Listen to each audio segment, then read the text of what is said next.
بالله من الشيطان الرجيم. بسم الله الرحمن الرحيم. الحمد لله رب العالمين، والصلاة والسلام على أشرف الأنبياء والمرسلين وعلى آله وصحبه أجمعين. اللهم رب اشرح لي صدري ويسر لي أمري واحلل عقدة من لساني يفقهوا قولي، ولا حول ولا قوة إلا بالله العلي العظيم. اللهم انفعنا بما علمتنا وعلمنا ما ينفعنا وعلمنا ما جهلنا وذكرنا ما نسينا.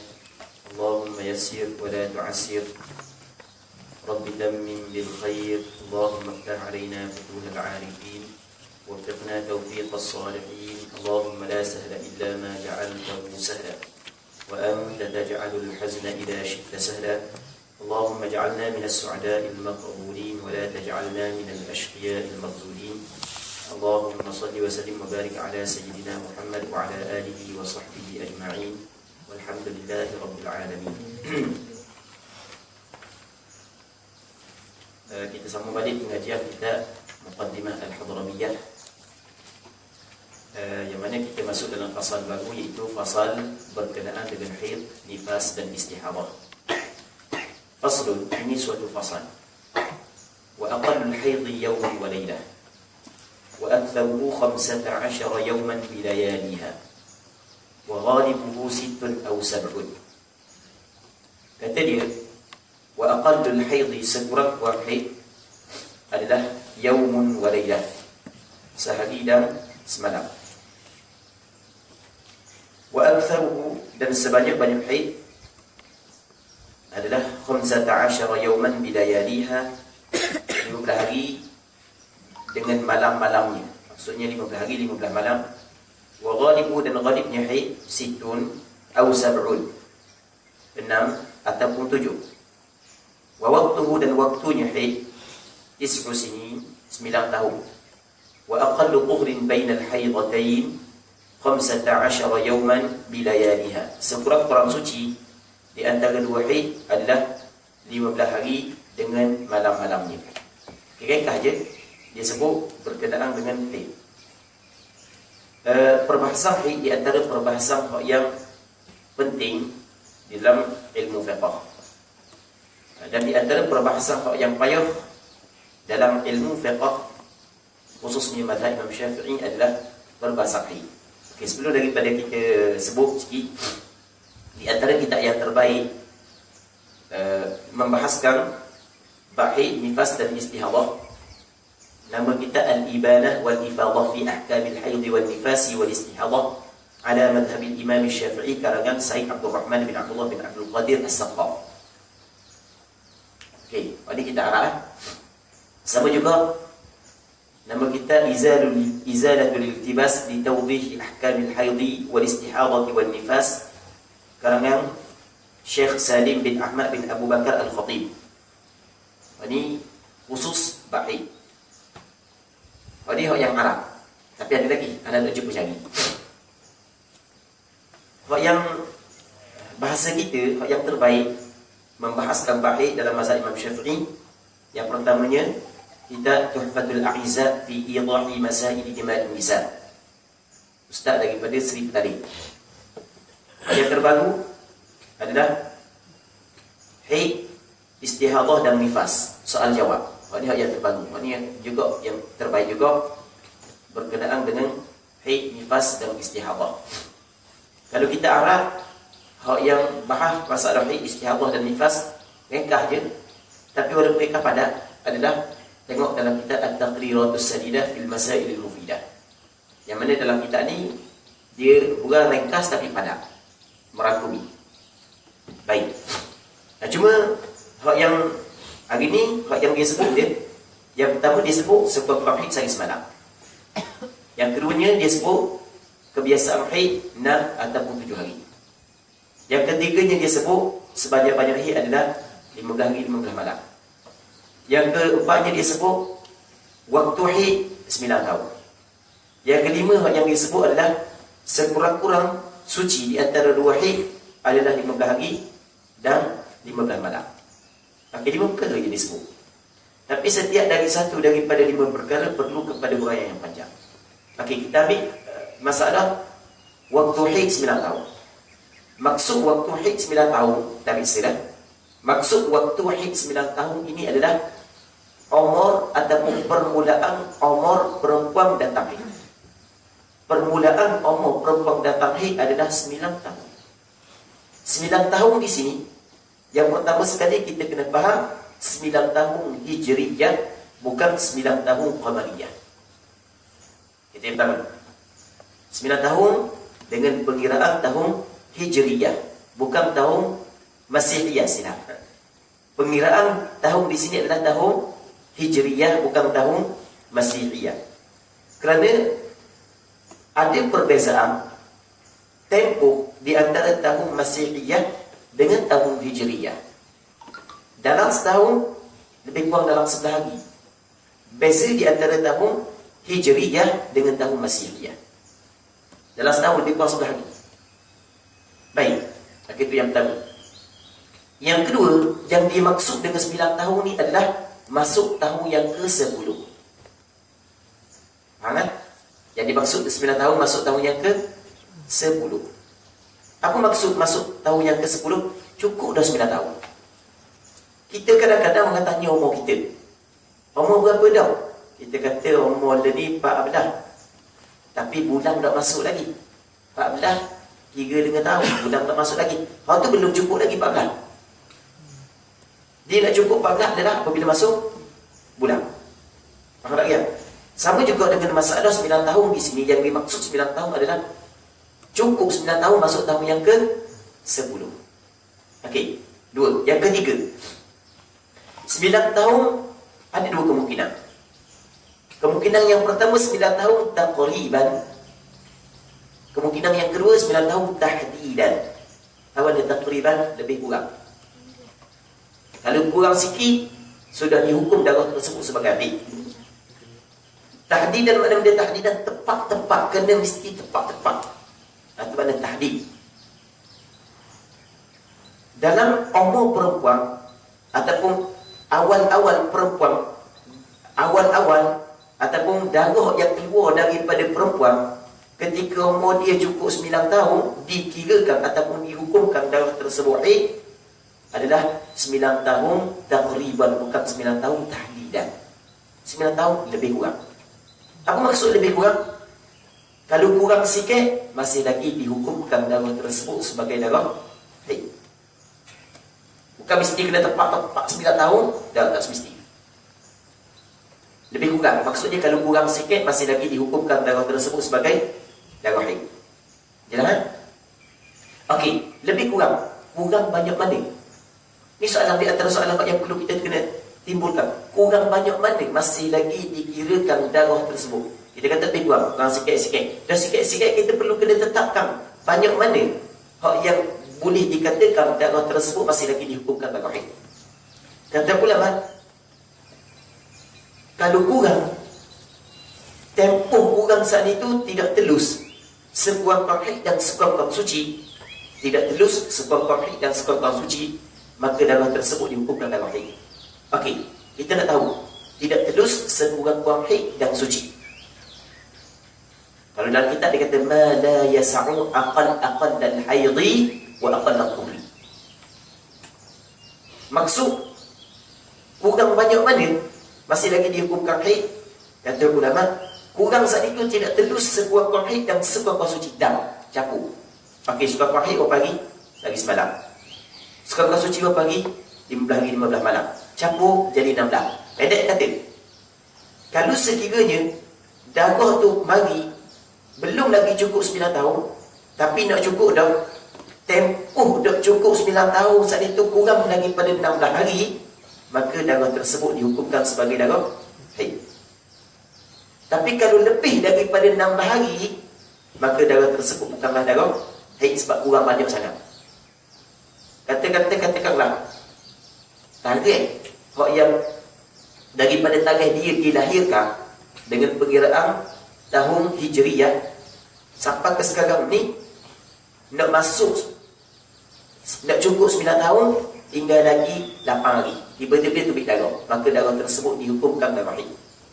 Sebab walaupun nak cukup 9 tahun tapi dekat-dekat dengan 9 tahun. Tapi kalau lebih daripada 16 hari, katakanlah 20 hari lagi, nak cukup 9 tahun, maka darah tersebut tidak dihukumkan sebagai darah haid. 18 hari lagi nak cukup 9 tahun, darah tersebut tidak dihukumkan darah haid. Cuma kalau berterusan darah, kata 18 hari, darah terbit 18, 17, 16, 15, 14. Faham tak ya? Sekarang ni dah sampai ke cukup 9 tahun 18 hari. Tapi darah tu terbit secara berterusan selama 5 hari. 18, 17, 16, 15, 14. Okey, kata ulama, hak yang dalam lingkungan 16 hari dihukumkan haid, hak yang luar lingkungan 16 hari dihukumkan sebagai darah fasad ataupun darah istihadah. Maksudnya 18 dengan 17 itu adalah darah fasad ataupun darah istihadah. 16, 15, 14 dihukumkan sebagai darah haid. Jangan jelas nak masalah. Sekali lagi ya, untuk kita faham boleh. Jadi kita ulang balik. Yang pertama sekali, umur perempuan hak yang paling awal sekali dihukumkan darah hak yang keluar daripada dia itu adalah darah haid 9 tahun. 9 tahun ni kena ingat 9 tahun Hijriah, bukan 9 tahun Masihiyah. Hak ni kita kena ingat sangat. Setiap hukum fiqh yang dikaitkan dengan tahun, kita kena pakai tahun Hijriah, jangan pakai tahun Masihiyah. Kalau pakai tahun Masihiyah, kubang balan, kujak kacih habis. Sama dengan zakat. Kan di antara syarat wajib zakat adalah haul. Kata Nabi SAW, la zakata fil mali hatta yahula alaihi al-haul. Tidak ada zakat di dalam harta sehinggalah cukup haul. Hadis ini adalah hadis sahih. Walaupun ada segelintir yang mengatakan hadis dhaif, ada. Tapi sebenarnya hak yang kata hadis dhaif tak betul. Hadis ini adalah hadis sahih. Sehingga ulama-ulama hadis, di antaranya Imam Ibn Hajar Al-Asqalani bahas panjang lebar menguatkan hadis ini sebagai hadis sahih. Baik. Di antara ulama yang mentadhaifkan hadis la zakata fil mali hatta yahula alaihi al-haul adalah Syekh Yusuf Al-Qurtubi hafizahullah taala. Jadi mentadhaifkan hadis ini, tapi ditolak. Tidak diterima sebab ulama-ulama hadis mu'tabar menghukum hadis ini sebagai hadis sahih. Dia bila dia tolak hadis ini, jadi haul tidak dijadikan syarat. Dan sebab itulah dia mewajibkan zakat pendapatan. Setiap kali boleh gaji, wajib zakat. Tidak disyaratkan haul. Dan sebab dia mentadhaif dah hadis. La zakata fil mali hatta yahula alaihi al-haul. Sedangkan ulama-ulama hadis yang terkemuka, hak yang hebat, yang mu'tabar menghukum hadis ini sebagai hadis makbul. Okey. Sekarang ni dalam hadis menyebut la zakata fil mali hatta yahula alaihi al-haul. Tidak ada zakat di dalam harta hatta sehinggalah yahula alaihi al-haul, cukup setahun. Baik. Setahun di sini kena kira dengan tahun Hijriah, jangan kira tahun Masihiyah. Kalau kita kira tahun Masihiyah, kubang badan. Sehingga kan cukup 30 tahun, setahun kita nak keluar zakat. Lagi. Dan bayangkan kalau setahun 10 hari. Dan kalau 10 tahun 110 hari. 20 tahun 220 hari. 30 tahun 330 hari. Tak ada sehari. Rakyat. Kena ingat, setiap hukum yang dikaitkan dengan tahun, kena kira dengan tahun Hijriah, jangan kira dengan tahun Masihiyah. Kalau kira dengan tahun Masihiyah, dia akan menyebabkan akan berlaku kebincangan yang cukup teruk di dalam meletakkan hukum. Okey. Sekarang ni, dia kata 9 tahun. Ni waktu haid. Maksudnya, awal-awal umur perempuan datang haid adalah 9 tahun. Jadi kalau orang perempuan tu umur baru 7 tahun keluar dah darah daripada kemaluan dia, maka darah tersebut tidaklah dikatakan sebagai darah haid. 9 tahun di sini adalah 9 tahun Hijriah, itu yang pertama. 9 tahun di sini adalah, maksud 9 tahun adalah masuk tahun yang ke-10. Yang ketiganya, 9 tahun di sini adalah taqriban, bukan tahdidan. Taqrib lebih kurang, bukan tahdid, bukan tepat-tepat. Lebih kurang. Okey, lebih kurang maksudnya, kalau lebih tu apalah, kurang tu bagi kita nak.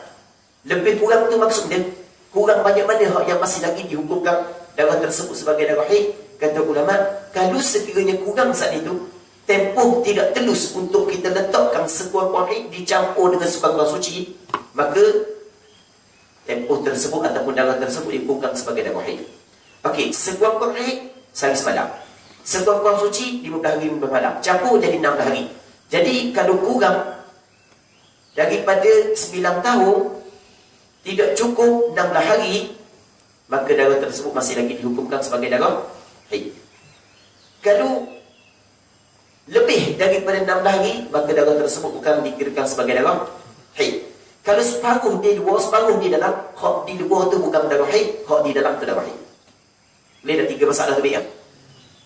8 hari lagi nak cukup 9 tahun. Tiba-tiba tu darah tu darah haid.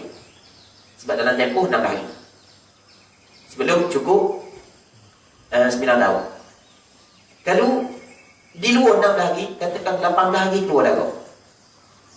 18 hari lagi nak cukup 9 tahun keluar darah. 8 hari, hari yang ke-17 keluar darah itu berhenti. Maka 2 hari tersebut dihukumkan sebagai darah fasad ataupun darah istihadah.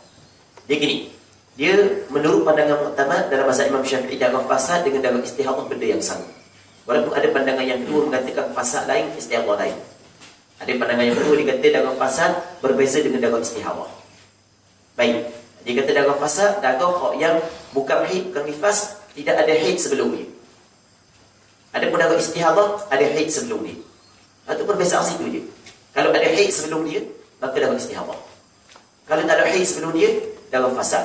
Sekarang ni 18, 17 keluar darah, maka darah fasad. Sebab tidak ada haid sebelum dia. Faham lagi? Dia tidak berhubung dengan haid. Tapi dinamakan juga darah istihadah menurut pandangan pertama. Khilaf di sini adalah khilaf dari sudut nama sahaja. Hakikat benda sama. Maksudnya kalau orang tu keluar sama ada kita panggil darah fasad ke darah istihadah ke, tetap wajib dia kena melakukan ibadat sembahyang. Okey? Cuma kadang-kadang dah wajib dah. Ini kalau masalah orang tu. Baik. Kalau keluar darah saat itu, separuh di dalam keluar daripada tempoh 16 hari, separuh dalam tempoh 16 hari untuk cukup 9 tahun, maka hak yang luar saat itu dihukumkan darah fasad, hak yang dalam tu dihukumkan darah haid. Jelas ada masalah? Jelas? Katakanlah 18, 17, 16, 15, 14. 18 dengan 17 bukan darah haid. 16, 15, 14 adalah darah haid. Mudah kan? Okey. Itu masalah umur perempuan keluar darah. Yang pertama. Yang keduanya, muddatul haid, tempoh haid. Dia tempoh haid dia ada 3. Yang pertama aqal, yang keduanya ghalib, yang ketiganya aksar. Aqal ni sekurang-kurang. Ghalib kebiasaan. Aksar yang paling banyak. Yang pertama sekali, haid jelas. Hukum haid jelas. Sabit hukum haid dengan Quran, dengan kitab, hadis dan ijma' ulama. Dalam kitab jelas, wa yas'alunaka 'anil mahid, qul huwa adhan fa'tazilun nisaa fil mahid ila akhir ayat. Dalam hadis banyak, di antaranya kata Rasulullah, hada syai'un katabahu Allah 'ala banati Adam. Ini adalah suatu perkara yang Allah Taala telah tetap kepada anak perempuan Nabi Adam alaihi salam. Hadis riwayat Imam Bukhari. Baik, begitu juga ijma' ulama di sana wujubnya haid bagi perempuan. Jadi pendek kata, hukum haid sabit dengan kitab, sunnah dan ijma' ulama. Haid dia kait dengan masa. Haid ini dia kait dengan tempoh, dengan masa. Bagaimana kait dengan tempoh, kait dengan masa? Dia berkait dengan tempoh, berkait dengan masa. Cuba kita tengok, ada seorang perempuan saat itu dicerai oleh suami dia. Maka iddah dia adalah 3 kali suci. Yang mana suci ini adalah celah-celah haid. Jadi bermakna haid itu tempoh, ada tempoh dia. Jelas ada masalah. Haid ini ada tempoh dia. Begitu juga dalam hadis Fatimah binti Abi Hubaysh. Rasulullah SAW menyebut tempoh haid. Secara jelas tidak ada dalam hadis menyebut secara sharih, secara jelas tempoh sekurang haid, sekurang suci, sekurang haid, sekurang suci, walid haid dan banyak haid. Kita baca balik kan? Tidak ada hadis yang sahih lagi sharih. Sahih lagi sharih. Kadang-kadang ada hadis yang sharih tapi tidak sahih. Hadis yang sahih lagi sharih. Apa itu sharih? Bukan sharih. Sore itu cakap Indonesia. Sharih yang jelas.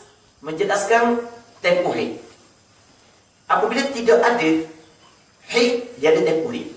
Tapi tempoh dia tidak dinyatakan dalam nusus syar'iyah. Okey, apabila tidak dinyatakan dalam nusus syar'iyah, maka kita kena kembali kepada penggunaan lughah. Dalam lughah ada tak menyebut tempoh haid, dan lughah tak ada juga. Apabila tak ada, maka kembali kepada uruf. Dia tiga.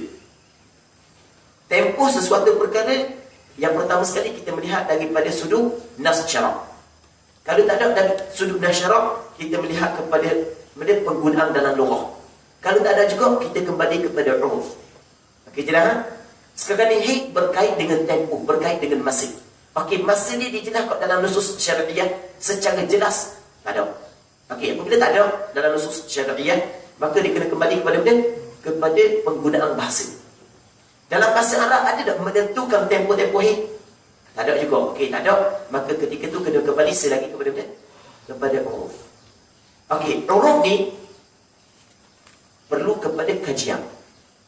Nah, sebab itulah Imam Syafi'i mengkaji terhadap perempuan-perempuan di zaman ini. Baik, apabila dikaji, ternyata Imam Syafi'i buat istiqra', nama dia istiqra'. Ternyata sekurang-kurang haid bagi perempuan adalah sehari semalam. Dan pandangan Imam Syafi'i ini juga adalah pandangan sebahagian daripada sahabat Nabi sallallahu alaihi wasallam. Baik, sekurang-kurang haid adalah sehari semalam.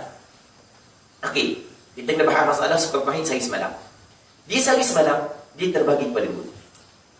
Yang pertamanya sehari semalam sahaja. Yang keduanya sehari semalam bersama dengan yang lain. Okey, sebelum daripada kita bahas masalah ni, kita sebenarnya kita nak atur balik. Okey, tak perlu kita buat hujan. Sekurang-kurang haid sehari semalam. Yang dimaksud dengan sehari semalam adalah 24 jam dengan pengiraan jam falakiyah. Jam falakiyah jam kita. Maksudnya sehari semalam maksudnya adalah 24 jam. Sekurang-kurang haid, maksud sekurang-kurang haid adalah paling minima. Paling minima tempoh haid perempuan adalah sehari semalam. Maksud sehari semalam 24 jam. Kalau perempuan tu keluar darah tidak sampai 24 jam, maka darah tersebut bukan darah haid. Walaupun sampai dah 23 jam. 23 jam setengah. 23 jam 45 minit. Hingga 10 jam lagi nak cukup 24 jam, darah tersebut bukanlah darah haid, bukan darah tersebut adalah darah istihadah ataupun darah fasad. Bila ada masalah. Paling minimum tu maksud apa? Paling minimum 24 jam. Kurang daripada itu bukan haid. Perempuan tu keluar darah sehari semalam, maka darah tersebut bukanlah darah haid. Sehari semalam pula. Dah sehari semalam. Silap. Perempuan tu keluar darah selama sejam je, maka bukan darah haid. Orang perempuan tu keluar darah 2 jam je, bukan haid. 3 jam bukan haid. 4 jam bukan haid. 5 jam bukan haid. 6 jam bukan haid. 20 jam bukan haid. 21 jam bukan haid. 23 jam bukan haid. 23 jam setengah bukan haid. 23 jam 40 minit bukan haid. Kena lebih cukup 24 jam sekurang-kurang. Coba kena agak-agak lah. Orang puan kena agak-agak. Baik, jelas. Yang pertama, cuma cara pengiraan 24 jam dia terbagi pada dua. Kita ulang balik ya. Kita nak susun balik supaya jelas. Sekurang-kurang paling minima darah perempuan, darah haid perempuan adalah tempoh 24 jam. Itu maksud sehari semalam. Kalau dah cukup 24 jam, maka darah tersebut tidak dihukumkan sebagai darah haid, bukan darah istihadah ataupun darah fasad. Okey, satu masalah. Masalah yang kedua, cara pengiraan 24 jam dua cara. Kerana orang puan cara keluar darah tak sama. Ghalib orang puan keluar darah berterusan. Keluar, tak ada putus-putus. Maksud berterusan di sini adalah tidak semesti keluar darah sampai ke kalau kita di model tu ada di model, tak semesti. Tapi asal maksud berterusan ni adalah yang pertama sekali kalau di model ada darah di luar. Yang keduanya kalau tak ada darah di luar pun, kalau dia ambil kapas, dia cek dalam tu ada. Dia adalah dalam kuasa orang tua tahulah kawasan mana. Cek. Ayam ditapah dia tahu ada.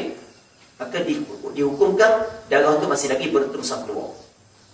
Okey, ulang balik berterusan keluar ataupun masih lagi dihukumkan darah tu ada. Bukan mesti darah tu keluar sampai tubik keluar. Maksudnya kalau pakai model ada di model, tak semesti. Kalau ada di model tu jelas lah. Hak tak ada di model pun kadang-kadang masih lagi darah tu ada, tak kering lagi. Iaitu orang puang ambil kapal, dia cek ada dalam. Janganlah sampai ke dalam rahim. Memang dalam rahim, dalam tubuh kita ada semua darah. Kawasan orang puang tahu. Faham lagi yang? Kita memang tak nak fikir kan. Tapi orang puang tahu. Okey, kita sebagai contoh, kita buat contoh paling mudah untuk kita faham masalah ni. Kita darah hidup. Kadang-kadang darah tu terbit sampai luar ni. Kadang-kadang terbit, tapi kita tak ada. Jadi bermakna hidup kita darah. Faham tak ya? Tapi kalau kita tak ada darah. Jelas ada masalah. Jadi hidup kita darah kadang-kadang naik sampai luar, kadang-kadang dalam kawasan ni naik sampai luar. Dua keadaan tersebut dikirakan hidup kita berdarah. Itu juga darah yang keluar daripada kemaluan perempuan sehingga di atas model dia dikirakan haid.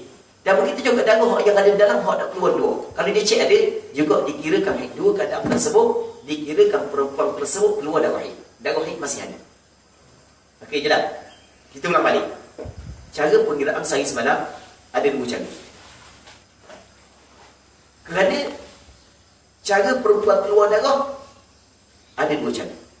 Cara yang pertama perempuan keluar darah adalah keluar berterusan. Maksudnya tak putus-putus. Kalau cek ada. Maka kalau cukup tempoh 24 jam, maka darah tersebut dihukumkan sebagai darah haid. Darah tersebut dihukumkan sebagai darah haid. Yang kedua, darah keluar secara putus-putus. Ini yang kedua. Darah tu keluar secara putus-putus. Katakanlah 10 jam berhenti, 10 jam berhenti, 10 jam berhenti. Kata ulama, kalau keluar darah secara putus-putus dengan boleh maka kena campur darah tersebut dalam tempoh 15 hari. Betul? Kena campur darah tersebut dalam tempoh 15 hari. Kalau cukup 24 jam, maka darah tersebut dihukumkan haid. Jelas? Katakanlah hari Rabu keluar darah 10 jam. Lepas tu berhenti. Hari Khamis keluar darah pula 10 jam.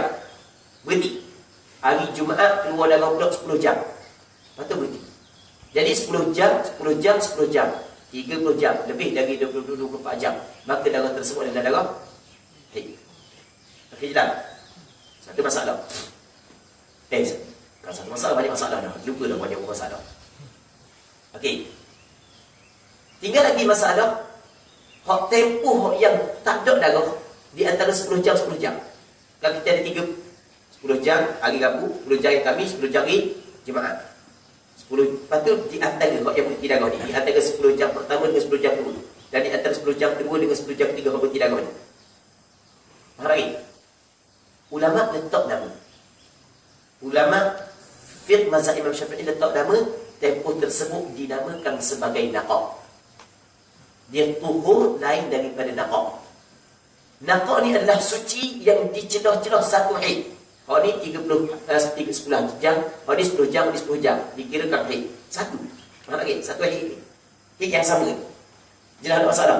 Tempoh yang berhenti di celah-celah tu dinamakan sebagai naqa'. Suci, bersih di celah-celah satu haid dinamakan sebagai naqa'. Adapun suci di antara dua haid, ni satu haid, ni satu haid, dinamakan sebagai tuhur. Dia tidak beza di antara naqa' dengan tuhur. Jelas? Okey. Jadi orang perempuan datang haid 10 jam. Berhenti 10 jam. Berhenti, datang pula 10 jam. Maka selama 3 hari tersebut dikirakan sebagai darah haid. Okey, naqa' ni tempoh naqa' hukum dia betul. Dalam mazhab Imam Syafi'i ada dua pandangan. Naqa' ni. Ada pandangan yang mengatakan naqa' saat itu dihukumkan sebagai suci. Ada pandangan yang kedua mengatakan naqa' itu dihukumkan sebagai haid. Atau kalau dalam bahasa Arab Dalam mazhab Imam Syafi'i dipanggil ada qaulul laqti dan ada qaulus sahbi. Kita ada qaulul laqti, pada ada qaulul as-sahbi. Okey, sahab tarik. Itu sahab. Sahab ni asal as-sahbu ada tarik. Laqtu, al-laqtu kita biasa belajar dalam bab fiqh, bab luqatah. Harta yang tercicil, harta yang kita pungut. Al-laq kutip. Okey, kita huraikan sesuatu. Apa makna kutip? Hak yang keluar darah kita kutip kawasan ni. Hak yang tak keluar darah kita kutip kawasan ni. Jadi kita bagi dulu. Hak keluar darah kita tak suku, hak yang tak keluar darah kita tak suku. Hak yang keluar darah kita bagi hukum haid, hak yang tak keluar darah kita bagi hukum suci. Ni bagi qaulul laqati. Yang keduanya qaulus sahbi yang hak yang tak keluar darah pun oleh kerana dia berada di celah-celah keluar darah, heret hukum yang sama kepada hukum yang sama dengan hak yang keluar darah. Jelas ada masalah. Pendek kata, qaulus sahbi adalah hak yang tak keluar darah tempoh nakak juga dihukumkan sebagai ini. Adapun qaulul laqti, tempoh tak keluar darah tidak dihukumkan sebagai haid. Okey, kita tidak ada dua pandangan. Yang mana pandangan mu'tamad dalam mazhab Imam Syafi'i? Pandangan mu'tamad dalam mazhab Imam Syafi'i adalah qaulus sahbi. Apa maksudnya qaulus sahbi? Tempoh nak keluar darah nakak juga dihukumkan sebagai haid. Apabila kita faham lagu tu, maka kita kena faham satu masalah yang lain. Betul? Katakanlah pada bulan Ramadan, hari Rabu orang puan keluar darah, hari Khamis orang puan keluar darah. Hari Jumaat dah keluar darah, dia pusing. Hari Sabtu dah keluar darah, dia pusing. Tiba-tiba hari Ahad keluar darah pula. Sedangkan masih lagi dalam tempoh 15 hari. Jadi bermakna hari Jumaat dengan Sabtu adalah nakak. Tidak gitu. Dia telah puasa. Sah dah puasa dia. Kalau mengikut qaulul laqati, puasa dia sah. Tapi mengikut qaulus sahbi, puasa dia tidak sah. Tapi dia berpuasa hukum dia berpuasa adalah, nanti kita akan cerita hukum dia berapa ni. Dia berpuasa tu boleh pahala. Sebab dia buat sebagaimana yang dia tahu. Dia boleh pahala. Cuma daripada segi hukum tidak sah kerana tempoh tersebut dikirakan tempoh haid. Harap apabila tidak sah, maka wajib dia kena qada semula puasa tersebut.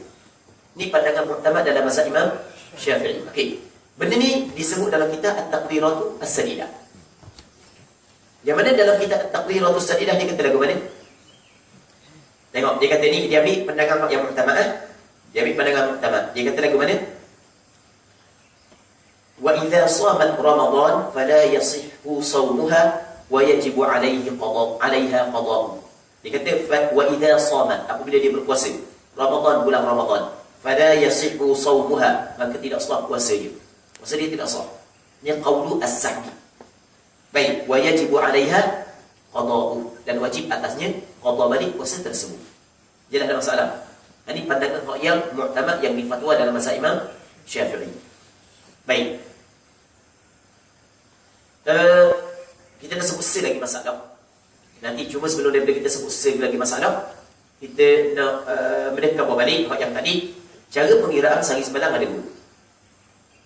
Kerana cara dah keluar darah perempuan terbagi pada, ada kali orang perempuan keluar darah direct tak berhenti-berhenti. Maka kalau orang perempuan keluar darah direct tak berhenti-berhenti, cara pengiraan sehari semalam adalah permulaan keluar darah pukul 7 pagi esok hingga sehari semalam. Okey, satu masalah.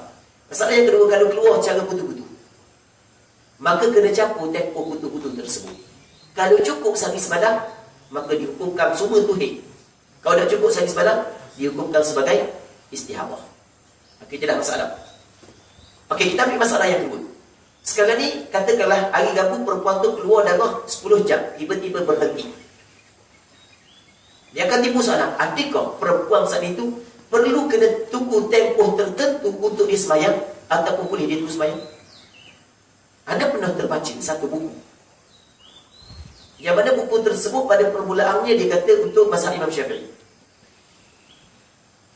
Dia kata kalau orang perempuan keluar darah, tidak boleh orang perempuan sembahyang melainkan setelah cukup 15 hari. Tak hari lagi darah, maka ni darah dah cukup sehari semalam. Kalau perempuan tu keluar darah dah cukup sehari semalam, maka perempuan tu kena tunggu dalam tempoh 15 hari baru boleh dia sembahyang. Sebab sebanyak-banyak hari 15 hari. Hak ni adalah salah. Hak ni adalah cakap kalau ngaruh kau ni. Kalau cakap ngaruh, ngaruh. Faham tak? Nah, kalau dia kata ini adalah mazhab aku, okey, tak ada masalah. Tak ada masalah. Mazhab dia. Lepas tu cuma kita kena pergi kepada selagi adakah dia ahli bagi ijtihad, bagi istinbat hukum daripada Quran dan hadis. Itu masalah lain. Macam kalau dia kata ini mazhab aku, kita ada masalah. Nah, kalau dia meletakkan ini adalah mazhab Imam Syafi'i, tiba-tiba apa yang dihuraikan dalam buku tersebut salah mengikut mazhab Imam Syafi'i, kita akan kata dia ngaruk gitu. Tak betul. Okey. Ada sebuah ni bukan cerita reka-reka. Kita kejut pening boleh buat buku. Tapi biasalah. Sebab dia buat buku ni, dia tahu tak? Buat buku ni ada kelebihan. Buat buku dia ada kelebihan. Dia buat buku ni dapat duit. Kita kamu kita sorry biduni kinayah. Sorry. Tolong sorry jatuh. Tanpa ada kesan. Okey. Dan sebenarnya dia buat buku ni dia boleh duit. Jadi sebab itulah kadang-kadang orang yang Allah Ta'ala bagi kemampuan untuk menulis. Dia cuba menulis walaupun fakta saat itu tidak tepat. Jadi tapi bukanlah maksudnya semua orang nulis tak betul. Mana hak yang nulis boleh tu. Tapi kita nak ayat masih lagi ada hak yang menulis tapi fakta ikut dah. Jadi tidak tepat, tidak betul apa yang disebut dalam sebagaimana yang disebut dalam kitab fiqh. Baik. Ni ada. Hak tu memang jelas salah. Okey, yang pertama. Ada hak yang kedua, kita ayat salah dulu, mata nanti kita ayat waktu. Ada hak yang kedua, dia kata lagu mana? Dia kata, kalau orang puan tu keluar darah, tak cukup sehari semalam, dia tak boleh sembahyang, melainkan kena cukup sehari semalam. Kalau masih lagi tak keluar darah, baru boleh sembahyang. Hak ni juga salah. Tak betul. Ngaruk. Kita tak pula selagi bahasa Terengganu. Ngaruk belakang suka. Dia nak jadi kasar. Lalu kita kata, ngaruk. Dia jadi kasar sikit. Dia tu penting juga. Dia penting juga. Baik, ngaruk belakang suka kita jawab tu. Tapi sebenarnya ada benda yang tersilap. Jadi kita nak kamu lagu mana? Sadar. Dia sekarang ni hak yang betul lagu mana? Gini. Menurut pandangan dalam mazhab Imam Syafi'i, hak yang betul apabila keluar darah perempuan, walaupun nak cukup lagi sehari semalam, secara zahirnya darah tu akan berterusan. Orang perempuan saat itu tidak perlu, tak boleh dah nak sembahyang, tak boleh dah nak puasa. Tiba-tiba berhenti darah sebelum cukup 24 jam, katakanlah 10 jam. Maka ketika tu wajib perempuan tersebut sembahyang apabila masuk waktu sembahyang. Okey, sebab dia sini satu soalan. Sebab dia ada tak perlu perempuan tunggu sehari semalam, tak perlu. Ada setengah dia kata kena tunggu sehari semalam, jangan main. Hak yang hamba dengar masalah tunggu sehari semalam, dia katakan kalau orang perempuan tu pergi buat umrah, enggak boleh. Orang perempuan tu pergi buat umrah, lepas daripada tu dia haid, dah nak tawaf, niat dah nak tawaf. Okey, apabila suci daripada haid, dia kata orang perempuan tu tidak boleh lagi tawaf melainkan setelah cukup 24 jam suci. Tengok kan? Sebelum cukup 24 jam suci tak boleh lagi dia tawaf. Kita kejut. Tak boleh cakap gitu. Tak betul. Dan dah suci boleh ya? Sembahyang. Boleh dah tawaf. Okey, kita bayar. Sebab dia boleh. Tengok balik. Sekarang ni orang perempuan keluar darah. Maka tidak boleh dia sembahyang, tidak boleh dia tawaf, tidak boleh dia puasa. Apabila berhenti darah, maka boleh dia tawaf, wajib dia sembahyang dan wajib dia puasa. Okey, untuk kita faham lebih jelas masalah ni, kita kena tahu. Yang pertama sekali, asal perempuan keluar darah ke tak keluar darah? Waktu kita nak tahu mula-mula. Asal keluar darah ke tak keluar darah? Okey, takut tak faham soalan. Darah ni benda baru ke benda asal bagi perempuan? Benda baru ke benda asal? Sini kita nak dulu. Harap darah ni benda baru ke benda asal? Ke asal perempuan darah duduk tubing sama? Ataupun darah ni adalah benda baru? Benda baru. Baru keluar. Harap ya. Sebab tu perempuan yang baru dilahirkan, umur 2-3 tahun, dah keluar darah. Perempuan umur 60 ada darah. Jadi bermakna darah ni bukan asal bagi perempuan. Darah ni adalah benda yang baru. Okey. Jadi sekarang ni kita kena tahu asal tak ada darah. Keluar darah adalah benda yang baru. Okey. Satu masalah kita kena tahu. Yang keduanya, asal kepada perempuan adalah wajib sembahyang. Asal kepada mukallaf adalah wajib berpuasa. Tengok itu. Inna salata kanat 'alal mu'minina kitaban mawquta. Sesungguhnya sembahyang.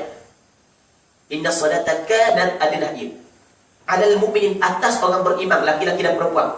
Kitaban mawquta, perkara yang diwajibkan, yang diikatkan dengan waktu dia, yang ada waktu dia. Jadi bermakna asal sembahyang diwajibkan kepada mukallaf. Asal puasa juga diwajibkan mukallaf. Dalam hadis yang diriwayatkan oleh Imam Bukhari dan Muslim daripada Abdullah bin Umar, kata Nabi sallallahu alaihi wasallam, "Buniyal Islamu ala khams, syahadati an la ilaha illallah wa anna Muhammadar Rasulullah wa iqamis shalah wa ita'iz zakah wa shaumi Ramadan." Asal puasa wajib atas mukallaf. Okey. Yang pertama, asal perempuan tak ada darah. Yang keduanya, untuk kita faham masalah ni, kita ringkaskan. Asal sembahyang dan puasa diwajibkan kepada mukallaf, termasuk perempuan. Okey, asal wajib sembahyang, wajib puasa. Tengok kan? Bilakah perempuan tidak diwajibkan sembahyang dan puasa? Ketika datang haid. Apabila datang haid, maka tak wajib orang perempuan sembahyang dan puasa. Okey, jelas kan? Okey, kita pergi 3 masalah. Yang perlu kita kena ambil asal dulu untuk kita faham masalah ni. Yang pertama, asal perempuan adalah tak ada darah. Darah benda yang baru. Yang keduanya, asal bagi mukallaf adalah wajib sembahyang dan wajib puasa. Itu asal. Yang ketiga, bilakah perempuan tidak wajib sembahyang dan tidak wajib puasa? Ketika keluar darah. Okey, kita pergi kepada masalah kita dengan 3 asas sebab yang kita kabul tadi.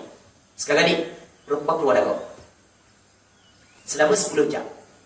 Tiba-tiba berhenti. Kenapakah kita tidak kata perempuan tu kena tunggu dulu? Barulah boleh dia sembahyang. Bukan kita suruh sembahyang dulu kalau bila masuk waktu.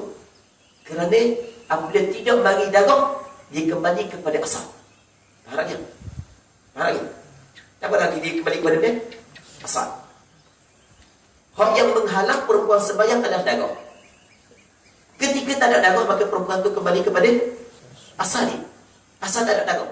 Apabila, okey, darah menghalang sembahyang. Jadi apabila tak ada darah, maka tidak ada perkara yang menghalang perempuan sembahyang. Sebab tu apabila berhenti darah, maka perempuan tersebut wajib kena sembahyang tanpa perlu tunggu tempoh yang tertentu. Jelas? Okey. Tiba-tiba. Sekarang ni, tengok kan? Bila perempuan bagi darah, berhenti. Dia berhenti darah ni kemungkinan, ada 2 kemungkinan. Nampak lagi? Ada 2 kemungkinan. Okey. Kemungkinan yang pertama, darah bagi pula. Kemungkinan yang kedua, darah tak bagi. Okey, betul tak ada 2 kemungkinan? Kenapa kalau kita menguatkan ataupun kita mentarjet kemungkinan tak bagi darah daripada kemungkinan bagi darah? Sebab dia, sebab tak bagi darah itu adalah asal. Faham tak? Pastinya hak yang asal lebih kuat daripada benda yang arifi, benda yang hadis. Jelas? Okey, itu kita faham lagi masalah ni. Sekarang ni, orang perempuan bagi darah, tiba-tiba berhenti. Berhenti, ada kemungkinan nak bagi pula? Ada kemungkinan. Dan ada kemungkinan tak berterusan tak bagi. Ada kemungkinan, 2 kemungkinan. Cuma kita mentarjihkan tak bagi tak. Sebab tu kita wajibkan dia sembahyang. Sebab tu kita tarjihkan tak bagi tak, kerana itu adalah asal. Pastinya benda yang asal adalah benda yang kuat. Sebab itulah apabila berhenti darah, tanpa perlu tunggu tempoh yang tertentu, wajib perempuan kena sembahyang. Wajib perempuan kena puasa. Tiba-tiba mari pula darah. Okey, mari pula, maka ketika tu perempuan tu kena berhenti sembahyang. Jelas masalah? Kena berhenti sembahyang. Sebab ada perkara yang menghalang. Berhenti darah, kita kata tadi 10 jam berhenti darah. Air kami tubik pula darah. Pada tadi sembahyang. Sebab telah terbukti darah ni masih lagi kena cantum dengan darah ni, sebab dalam tempoh 5 hari. Jelas? Jelas? Okey. Berhenti pula darah. Berhenti pula darah, maka wajib perempuan tersebut kena puasa serta kena sembahyang. Sebab dah cukup lagi 24 jam. Baru 20 jam, mandi 10 hari, 10 jam, mandi 10 jam. Dah wajib mandi dah wajib mandi sebab kau dah kahwin, dah wajib mandi. Kena sembahyang. Okey. Sebab dia kena sembahyang? Sebab ada dua kemungkinan. Kemungkinan yang pertama, darah akan tubik semula. Kemungkinan yang kedua, darah kekal tidak tubik dah semula. Cuma kita mentarjihkan dak keluar dah. Sebab dia, sebab itu adalah asal. Lagi. Okey, jelas masalah. Jika ada orang yang biasa belajar usul fiqh, orang yang biasa belajar kaedah fiqh, jelas masalah ni memang cukup mudah ketika kita urat benda ni. Okey. Tiba-tiba tubik pula, Rabu, Khamis, Jumaat, tubik pula darah. Kena berhenti. Tak boleh sembahyang. Okey, mari pula 10 jam, berhenti darah. Okey, berhenti darah, kita cuba campur. 10 jadi 30. Jadi bermakna, tempoh tersebut sudah dihukumkan sebagai haid. Maka apabila berhenti pula darah, 30 jam yang ketiga, perempuan wajib sembahyang, tapi sini mulalah dia kena mandi. Ada kan? Dia kena mandi sini. Tiba-tiba tubik pula esokkan darah. Dia boleh sembahyang. Berhenti darah, wajib kena sembahyang dan dia wajib kena mandi. Sebab tempoh ni adalah tempoh haid. Ada kan? 10 jam yang pertama dah wajib mandi. 10 jam yang kedua dah wajib mandi. Masuk 10 jam yang ketiga wajib mandi. 10 jam yang keempat wajib mandi dah. Jelas masalah. Hak tempoh hak berhenti tu. Hak tengah-tengah tu, tengah 10 jam pertama dengan kedua dengan ketiga, ketiga dengan empat dinamakan sebagai naqah menurut pandangan mu'tamad dalam mazhab Imam Syafi'i. Tempoh tersebut dihukumkan sebagai haid. Sembahyang tak ada masalah sebab sembahyang tidak diwajibkan perempuan qada. Sembahyang yang ditinggal dalam tempoh tersebut. Jelas? Okey, benda yang kita nak sebut lagi masalah ni. Kita ada dah. Masalah ni kita dah habis dah. Kita pergi kepada ghalib dah. Ghalib. Apa dia ghalib? Kebiasaan haid perempuan. Kebiasaan haid perempuan. Kebiasaan haid perempuan adalah 6 ataupun 7 hari. Itu kebiasaan. Apa maksud kebiasaan? Ramai-ramai orang perempuan keluar haid 6, 7 hari gitu. Ramai-ramai orang perempuan keluar gitulah haid dia. Itu maksud kebiasaan. Kalau kita tanya orang puan, kau ni 7, kau ni 6,5, kau ni dekat 6, kau ni 7 lebih sikit. Gitu je orang puan. Ramai-ramai. Bukan setakat di tempat kita, orang puan Melayu, bukan orang puan di luar. Kalau yang ambil jumpa orang puan, kalau yang 15 hari, 14 hari, dah dapat topik darah, adalah biasanya orang puan bermasalah. Dia tak teratur kan, 15 hari. Kalau lebih daripada itu, biasanya bermasalah lah. Kalau yang kita jumpa, yang biasanya ada gangguan. Gangguan, bukan gangguan lelaki. Gangguan makhluk halus.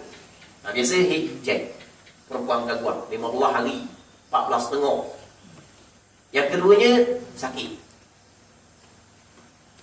accident gangguan di kepala. Nasallallahu salamatu wal afiyah. Yang ketiganya makan ubat. Dia makan ubat penahan haid. Lepas makan ubat haid tak teratur. Biasa yang kita jumpa itu di antara punca daripada perempuan hijab. Okey, biasanya orang perempuan 6, 7 hari itu biasa. Ramai-ramai orang perempuan keluar darah banyak tu. Okey. Atau ghalib. Yang ketiganya sebanyak-banyak haid. Apa dia sebanyak? Paling maksimum. Dan lebih daripada itu, berapa hari? 15 hari, 15 malam. Okey, 15 hari, 15 malam adalah paling tinggi tempoh haid perempuan. 15 malam, dia jaga kira 15 malam ia bukan sama dengan sehari semalam. Ia sehari semalam kena cukup darah sebanyak sehari semalam 24 jam. Tak itu.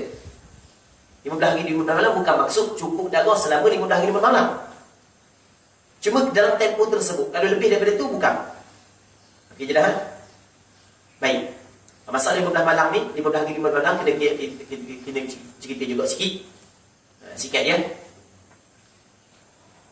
Kadang-kadang orang puan saat itu keluar darah. Sebelum daripada 15 malam kita kena cerita satu masalah. Yang perlu kita tahu sebab ramai juga orang tanya masalah ni. Orang puan ni, bila kita kata sebanyak-banyak hari adalah 15 hari 15 malam. Ghalib 6, 7. Adakah dia orang puan ni dia keluar darah 7 hari, 7 hari, 7 hari, 7 hari, 7 hari, berapa tahu. Tiba-tiba hari itu sekali, dia keluar darah 11 hari. Orang puan kau, yang mana 11 hari? Biasa 7 hari. Dia akan tanya ke mana? Ustaz, hari yang ke-8 sampai ke-9 tu istihadah ke Ustaz? Dan ada sebahagian kata darah istihadah. Sebab tidak sama dengan adat sebelum.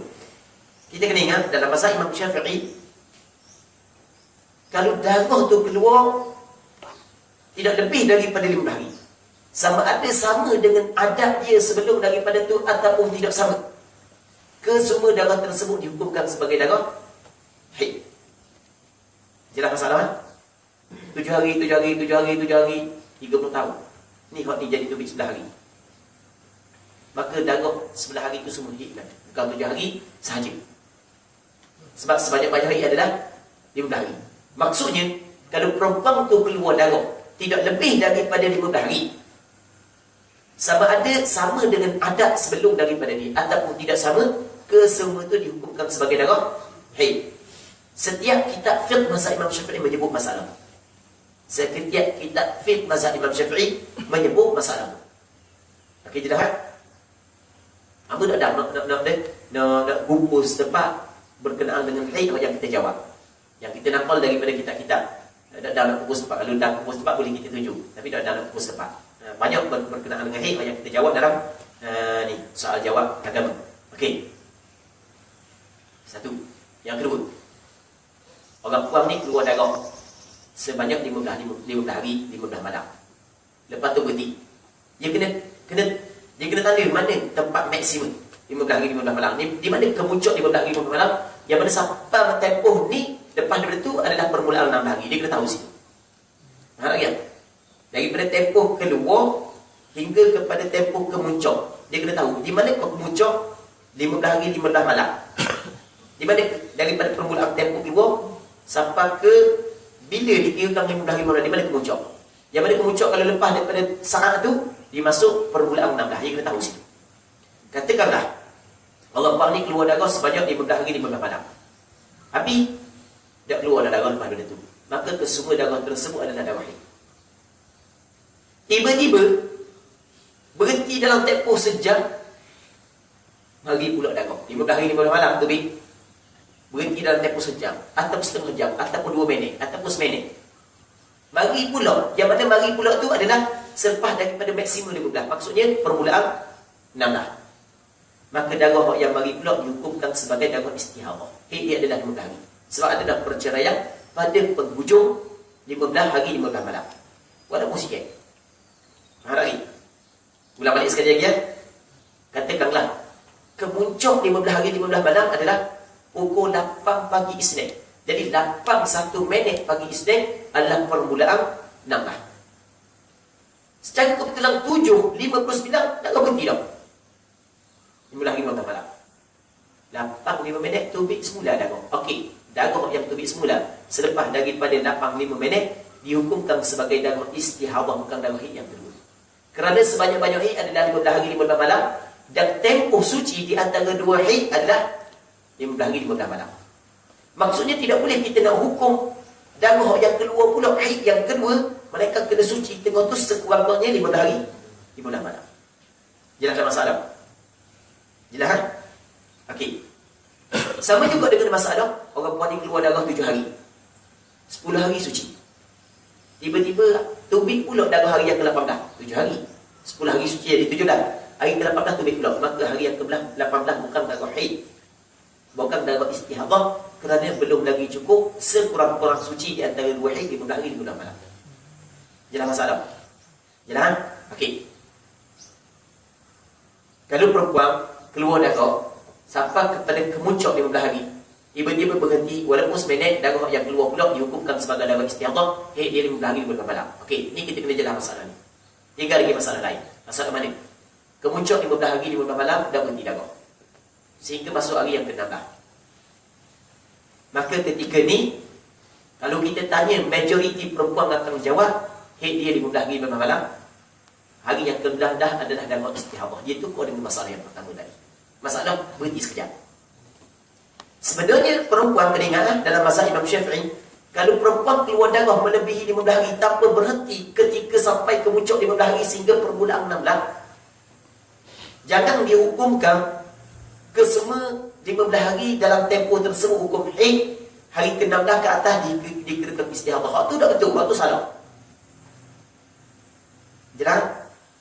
Kalau berhenti sekejap, tiba mari pula, boleh kita hukum 15 hari 15 malam haid, Hari ke-16 istihadah. Tapi kalau dah berhenti ketika sampai maksimum 15 hari, masuk 16 dah berhenti juga, maka tidak boleh kita hukum 15 hari 15 malam haid dia sebab sebanyak-banyak haid 15 hari, hari ke-16 istihadah. Itu tak betul. Walaupun majoriti perempuan kata begitu. Sekali lagi ya. Sekali lagi. Katakanlah maksimum paling tinggi tempoh 15 hari 15 malam adalah pukul 8 pagi. 8 pagi tu bidago lagi. 8 minit tu bidago, 8 minit tu bidago, 8 3 minit tu bidago, sampai 9 tu bidago, sampai 10 tu bidago. Jadi bersambung di antara penghujung 15 dengan permulaan 16 bersambung. Maka tidak boleh kita hukumkan haid dia sebanyak 15 hari 15 malam, hari ke-16 dah beristihadah tak boleh.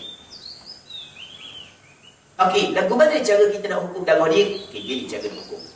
Dia perempuan yang keluar darah lebih daripada 15 hari 15 malam tanpa berhenti ya, terus bersambung, dinamakan perempuan tersebut sebagai perempuan mustahadah.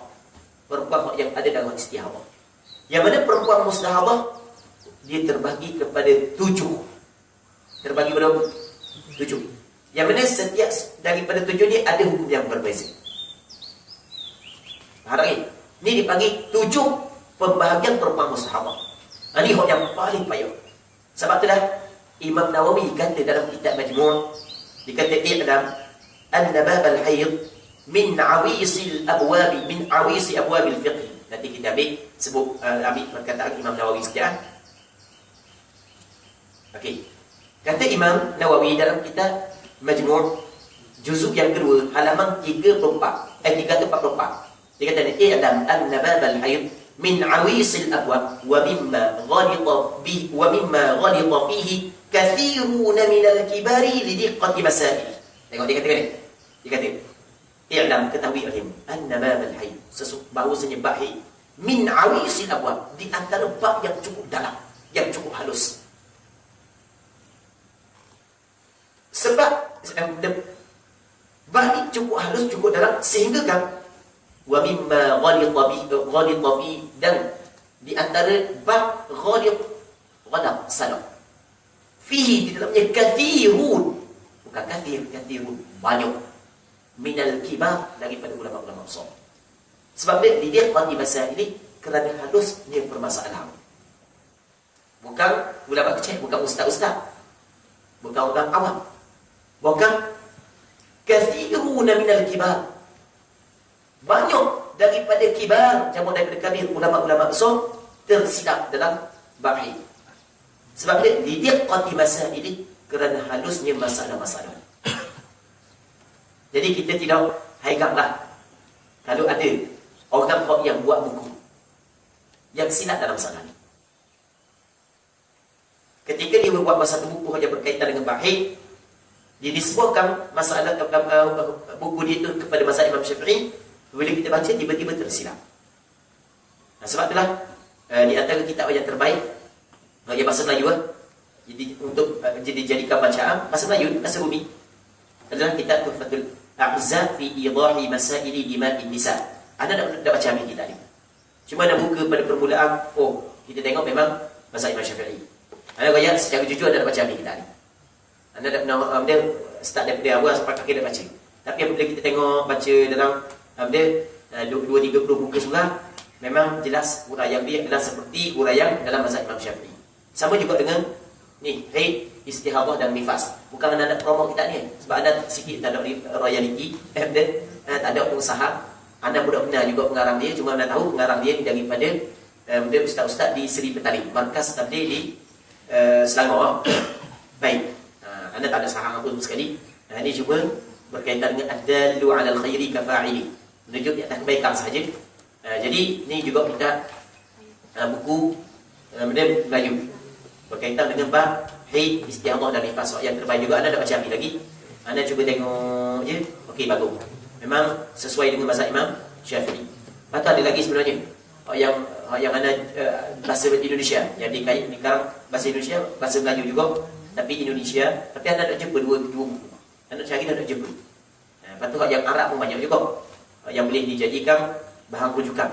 Tapi sebenarnya kalau orang boleh baca kitab-kitab Arab, cukup dia tengok dalam kitab Mughnil Muhtaj, dalam kitab Tuhfatul Muhtaj, di dalam kitab Nihayatul Muhtaj, sebut secara jelas masalah ni. Ataupun kalau nak buka yang lebih detail lagi, buka dalam kitab Al-Majmu' karangan Imam Nawawi, memang sebut secara detail. Okey. Jadi masalah ini adalah di antara masalah yang cukup halus. Kita ulang balik ya. Ini kita ambil perkataan Imam Syafi'i dulu.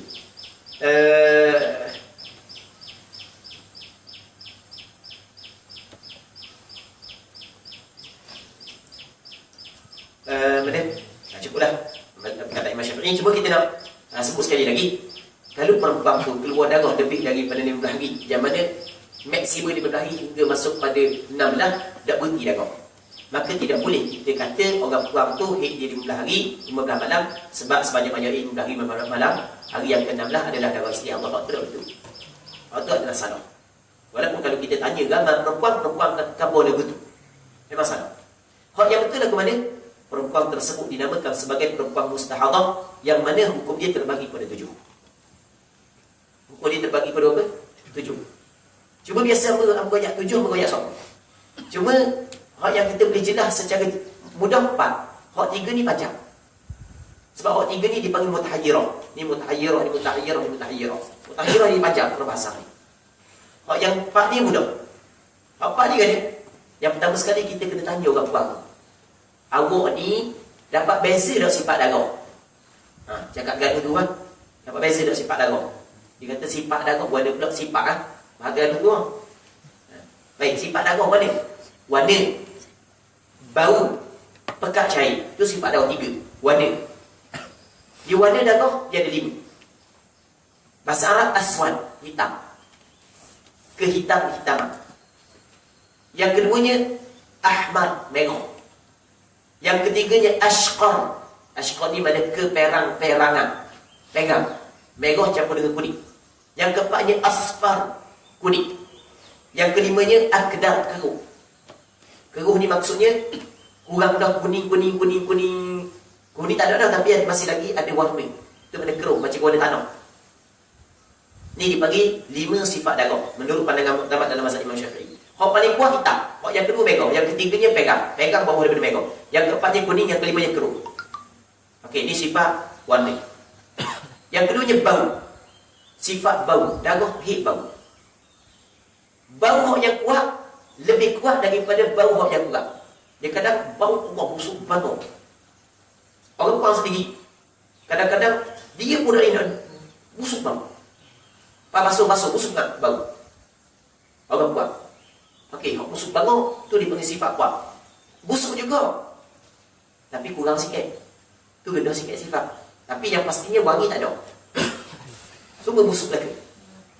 Baik, cuma busuk kuat dengan busuk kurang. Harapnya busuk kuat, jadi sifat bau tu kuat daripada busuk kurang.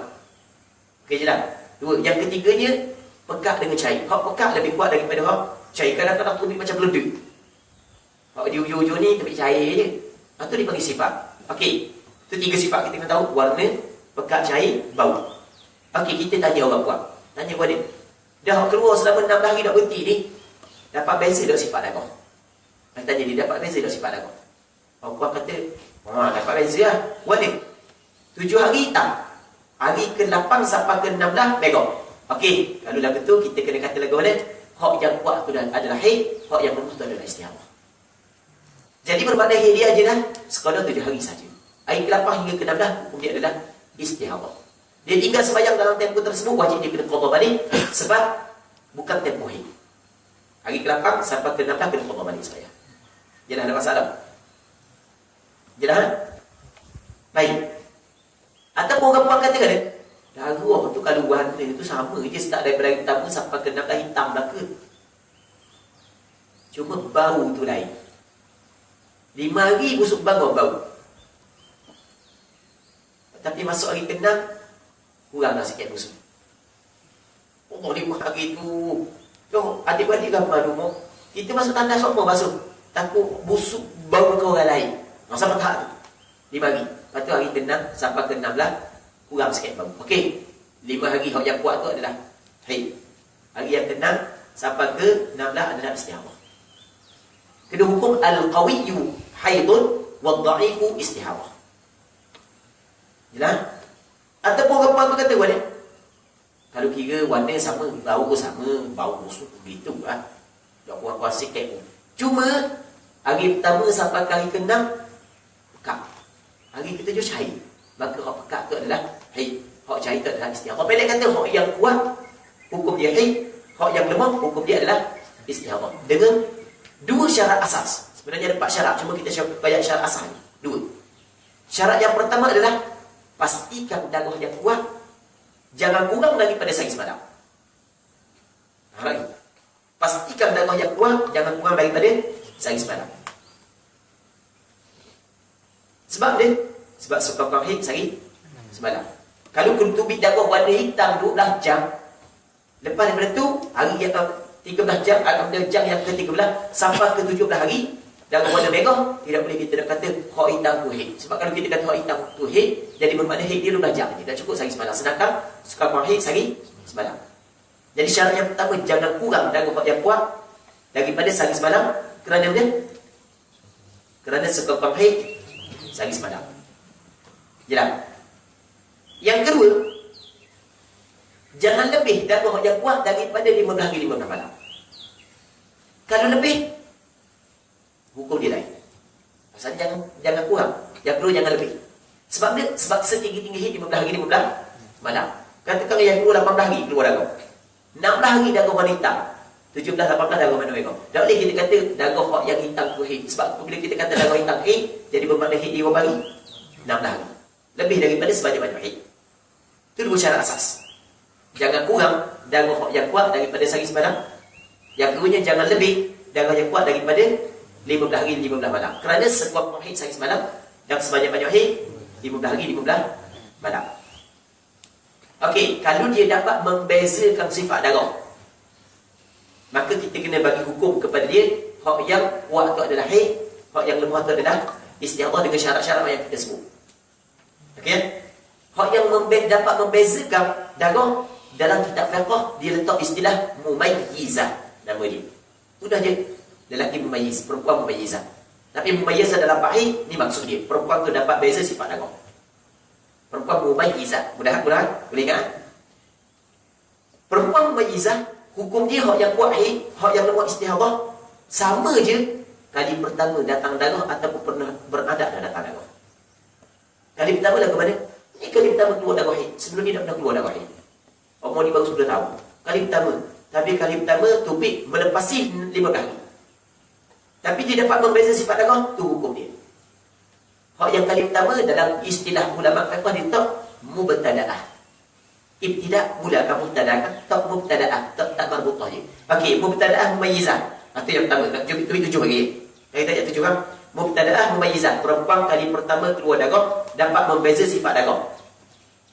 Lagu mana hukum dia? Hak yang kuat adalah haid, hak yang lemah adalah istihadhah dengan syarat yang kita sebut. Okey, yang kedua ni pernah dah datang haid sebelum ni. Hak yang pernah datang haid kita kata ada dah sebelum ni. 16 tahun, haid 7 hari tahun ni je jadi 18 hari tu darah. Faham tak ya? Jadi dia perempuan tersebut yang pernah dah keluar darah, nama dia dalam istilah fiqh nama dia mu'tadah.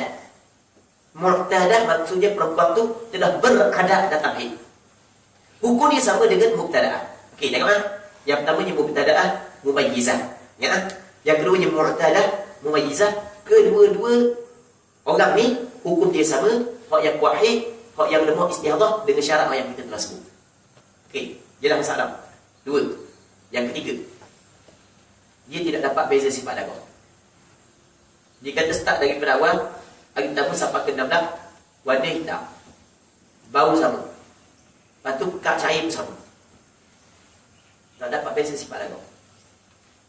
Baik, apabila tak dapat beza sifat darah, maka kata ulama kena tengok mubtadaah ke mu'tadah. Kalau dapat beza, sama je hukum mubtadaah dengan mu'tadah. Kalau tak dapat beza sifat darah, maka hukum mubtadaah berbeza dengan hukum mu'tadah.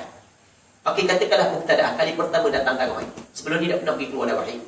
Tiba-tiba kali pertama keluar darah lebih daripada 15 hari lalu dah berhenti. Tak dapat beza sifat darah, warna sama, bau sama, pekat cair sama. Maka kata ulama, haid dia, ni pandangan pertama dalam mazhab Imam Syafi'i, haid dia adalah sehari semalam. Haid dia adalah sehari semalam daripada permulaan keluar darah. Sehari semalam. Hak lepas daripada tu dihukumkan sebagai istihadah selama 29 hari kalau sekiranya darah keluar secara berterusan. Kalau tiba-tiba nampak tu je balak belah 29 hari dikirakan sebagai darah istihadah. Hak tempoh istihadah tu lah suci dia. Jadi daur, apa dia daur? Kitaran dia adalah selama 30 hari. Faham tak ya? Sehari semalam haid 29 suci. Sehari semalam haid 29 suci. Kalau keluar seorang lah darah. Kalau keluar selama 18 hari, sehari semalam haid, hari yang kedua sampai ke 18 adalah darah istihadah. Jangan ada masalah. Sehari semalam je. Okey, soalan ni. Kenapa kau sehari semalam tak bagi 7 hari 7 malam ke 6 hari 6 malam ke kironik perempuan datang haid? Kau bagi sehari semalam bagi perempuan yang mula-mula keluar darah. Kata ulama, kita tengok. Kata ulama, sekarang ni asal.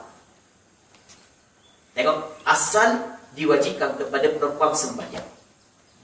Inna salata kanat 'alal mu'minina kitaban mawquta. Asal diwajibkan kepada perempuan berpuasa.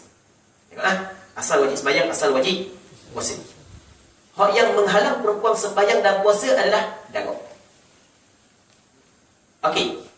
Sehari semalam yakin haid. Sebab sekurang-kurang sehari semalam. Hari yang kedua kemungkinan haid, kemungkinan mungkin 60% haid, mungkin 70% haid.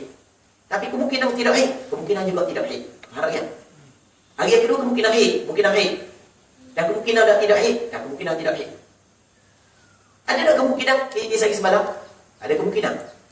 Sehari semalam pasti tidak haid, sekurang haid sehari semalam. Itu yakin. Hari yang kedua kemungkinan haid, memang kemungkinan. Tapi dalam masa yang sama ada juga kemungkinan bukan haid.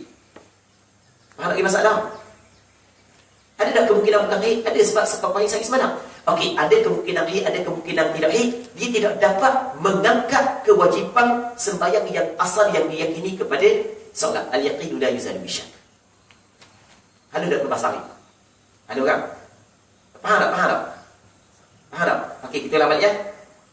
Asal sembahyang adalah wajib kepada mukallaf. Betul tak? Asal puasa wajib kepada mukallaf. Jadi wajib sembahyang dan wajib puasa dan asal yang diyakini. Benda yang tidak boleh orang puasa sembahyang, haid. Kalau haid itu diyakini haid, maka memang dia menghilang atau mengangkat kewajipan sembahyang.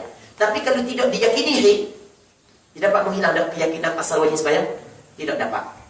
Ada masalah? Sebab al-yaqinu la yuzalu bisyak. Jelas tak masalah? Jelas? Okey. Sebab itulah kata ulama, kalau perempuan tu kali pertama datang haid, dia tidak dapat membezakan sifat darah, haid dia sehari semalam ni. Sebab dia, hak sehari semalam tu hak yang diyakini. Sebab dia sehari semalam diyakini, kerana sebab haid sehari semalam. Hari yang kedua, kemungkinan haid. Kemungkinan tak tidak? Kemungkinan tidak. Yakin tak hari yang kedua haid? Tak yakin. Mungkin 70% haid, mungkin. Tapi masih lagi ada 30% bukan haid. Takut sehari semalam je haid dia. Ada tak perasaan takut itu? Ada. Nampak lagi? Jadi hari yang kedua, hari yang ketiga, hari keempat, semua saat itu tidak diyakini haid. Apabila tidak diyakini haid, maka yang tidak diyakini haid tidak dapat mengangkat asal kewajipan sembahyang yang diyakini ke atas mukallaf. Al-yaqinu la yuzalu bisyak. Jelas tak? Jelas? Okey. Jadi kesimpulan yang ketiga, mubtada'ah. Perempuan yang mula-mula datang haid. Tadi mumayyizah, orang ini tidak dapat membeza sifat darah. Dalam istilah fiqh dipanggil mubtada'ah ghairu, tak ghairu mumayyizah. Ghairu makna tidak. Mubtada'ah ghairu mumayyizah. Perempuan yang kali pertama datang haid yang tidak dapat membeza sifat darah. Okey, jelas? Mubtada'ah ghairu mumayyizah. 3. Yang keempat, mubtada'ah ghairu mumayyizah. Perempuan waktu datang dah haid sebelum daripada ni, tapi dia tidak dapat membeza sifat darah. Tadi kali pertama, hak ni pernah dah datang. Kata ulama, kalau hak yang pernah dah datang tapi tidak dapat membeza sifat darah, nama dia mu'tadah. Daripada beradab. Ghairu mumayyizah, tidak dapat membeza sifat darah. Hukum haid dia lagu mana? Dia kena kembali kepada adab sebelum daripada ni, qadar dan waktu. Kena kembali pada qadar dan waktu. Waktu kena kira dengan bulan Hijriyah. Jangan kira dengan bulan Masiyah, jangan kira dengan bulan Januari, Februari, Mac, April tak boleh. Kena kira dengan bulan Muharram, Safar, Rabiul Awal, Rabiul Akhir, Jamadil Awal, Jamadil Akhir. Okey, lagu balik. Contoh. Ghalib perempuan setiap bulan datang haid. Setiap bulan ada suci. Tengok. Jadi, apabila perempuan ni pernah berada sebelum daripada ni keluar darah, nari-nari sokong. Yang mana biasa keluar darah awal bulan. Awal bulan tempoh 6 hari. 6 hari tu dia panggil qadar. Waktu dia awal bulan. Tiba-tiba masuk bulan ni keluar darah lebih daripada 15 hari tanpa berhenti 17 hari. Dia pernah dah datang, dia tidak dapat beza sifat darah. Maka kata ulama kena ambil adat sebelum ni qadar dan waktu. Adat sebelum daripada ni qadar dia 6 hari. Maka ni kita bagi 6 hari juga. Waktu awal bulan, ni waktu awal bulan. Yang selain daripada awal bulan dihukumkan sebagai darah istihadah. Okey, sebagai contoh untuk kita faham lebih jelas. Katakanlah bulan Rabiul Awal baru ni. Pertama, 2, 3, 4, 5, 6 Rabiul Awal datang darah. 7, 8 dah datang. Okey.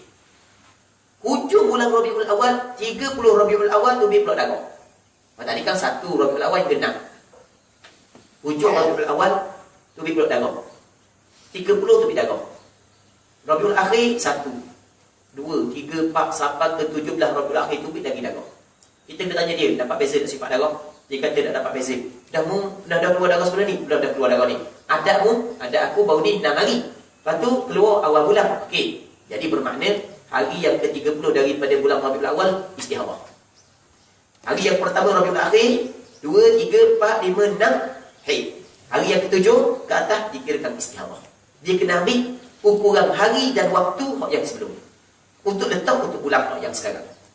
Harap kita salam. Jelas tak? Nampak tak? Okey, kita ulang sekali lagi. Untuk bagi jelas. Orang puan. Dia pernah dah keluar darah haid sebelum daripada ni. Sebelum ni nari-nari awal bulan sama. Awal bulan sama. Orang puan tahu gitu. Orang puan dia tahu. Nah, dia kadang-kadang pergerakan bulan ni, dia pergerakan bulan bukan saja-saja.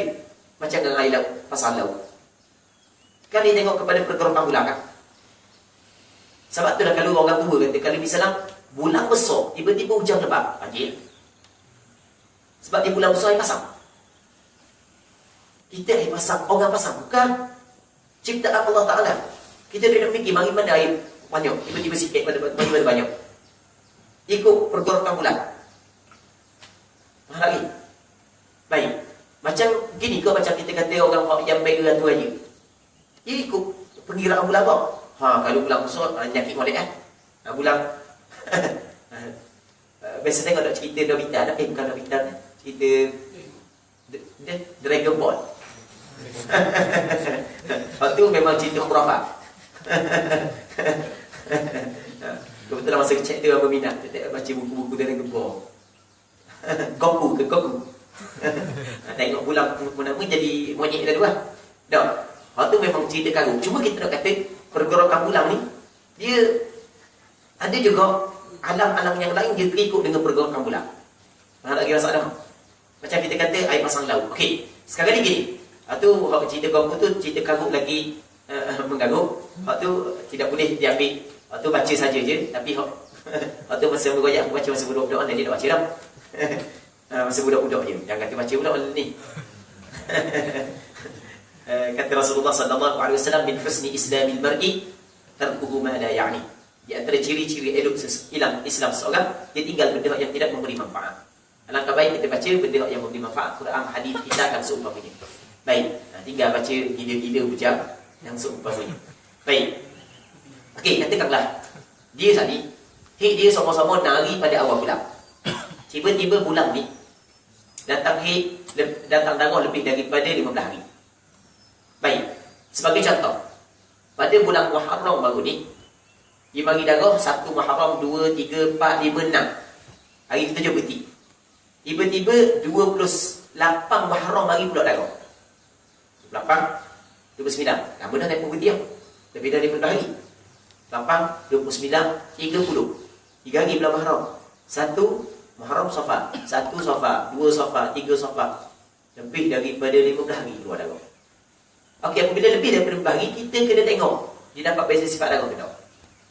Kalau dapat beza sifat darah, maka perempuan tersebut dihukumkan sebagai mumayyizah ataupun dinamakan sebagai mumayyizah. Hak yang kuat tu darah haid, hak yang lemah tu darah istihadhah. Sama ada kali pertama datang darah ataupun mubtadaah ataupun pernah datang darah, dinamakan mu'tadah. Kalau dia tak dapat beza sifat darah, kalau tak dapat beza sifat darah, pastinya dia ni mu'tadah sebab pernah dah datang sebelum ni.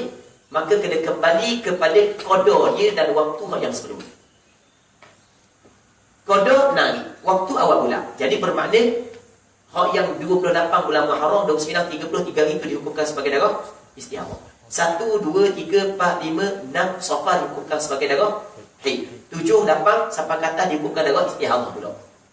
Mudah tak? Okey, itu dipanggil 4. Okey, kita ulang balik ya.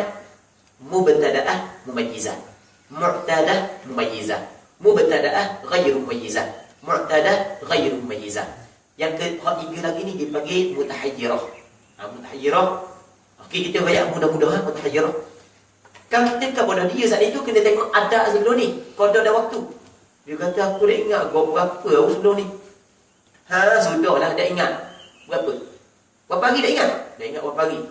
Awal bulan, akhir bulan, tengah bulan, dah ingat kau? Nama dia mutahayyirah mutlaqah nama dia. Dia tu perempuan mutahayyirah. Mutahayyirah ni perempuan yang bengong. Atau asal ada mutahayyirah. Dan ulama letak juga nama dia muhayyirah. Muhayyirah ni perempuan yang membengongkan mufti, faqih, orang alim untuk menentukan hukum ni. Pastinya di situ ada hikmah, pastinya ada istihadhah. Tapi kita tidak hukum sebab dia dah ingat qada dia waktu ni. Itu sebab tu dinamakan dia muhayyirah, perempuan bengong. Bengong perempuan ni. Baik. Okey, nama dia sahaja dah ingat qada dan waktu. Yang kelima. Yang keenam, dah ingat qada saja, waktu ingat. Berapa hari Allah dah ingat, tapi ingatlah awal bulan. Tak ingat berapa hari, tapi ingatlah tengah bulan. Tak ingat berapa hari, tapi ingatlah hujung bulan. Itu dipanggil mutahayyirah tapi muqayyadah. Ingat waktu saja tapi tak ingat qada. Hak yang ketujuh, dia ingat qada tapi ingat waktu. Harap ya. Saat ni tak ingat berapa hari, tapi ingat awal bulan ke tengah bulan akhir. Hak ni ingatlah berapa hari, tapi tak ingat awal bulan ke tengah bulan ke akhir bulan. Faham tak? Kan kita ada qada dan waktu.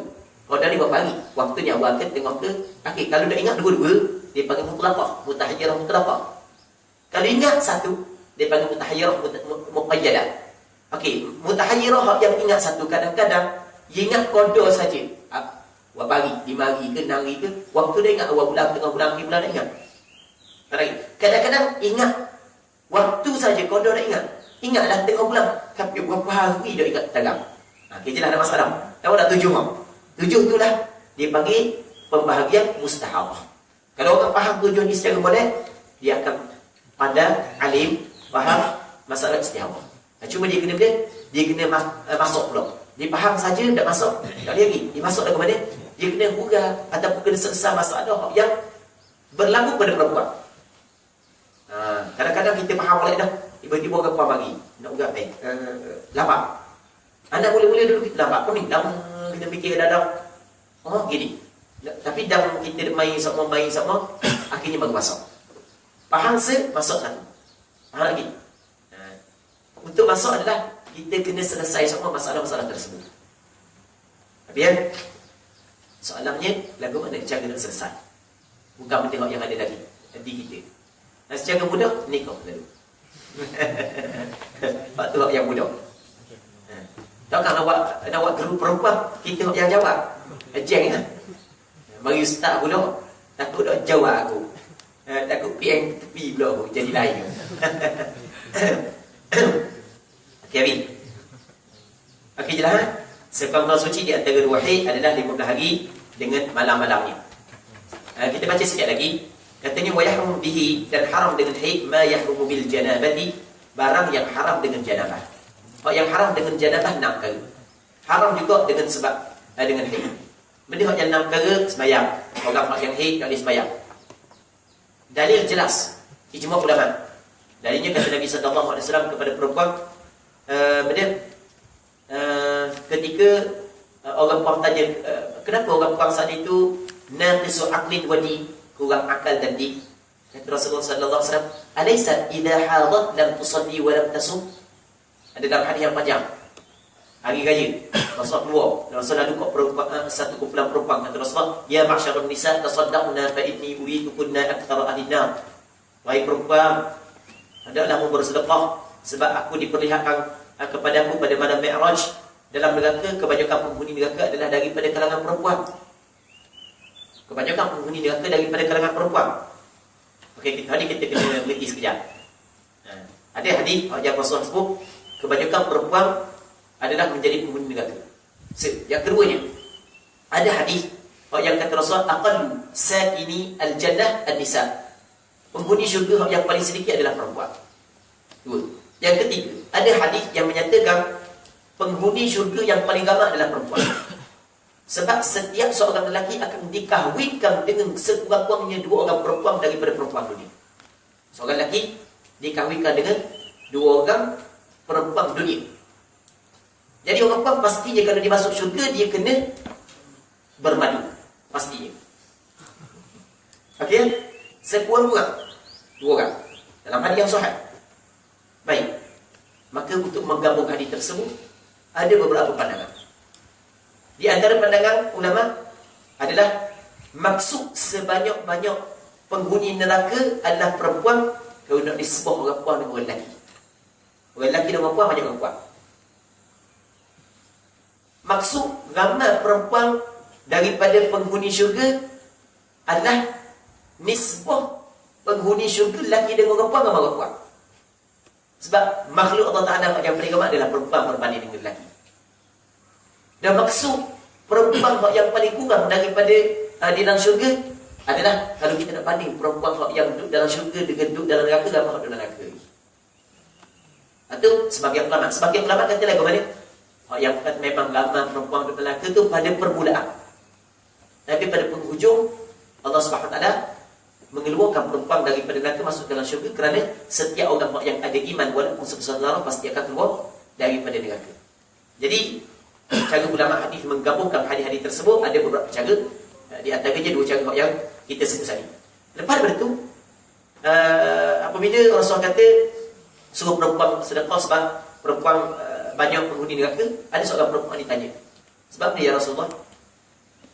Sebab kata Rasulullah, perempuan ni ada pada 2 perkara yang dah diambil. Satunya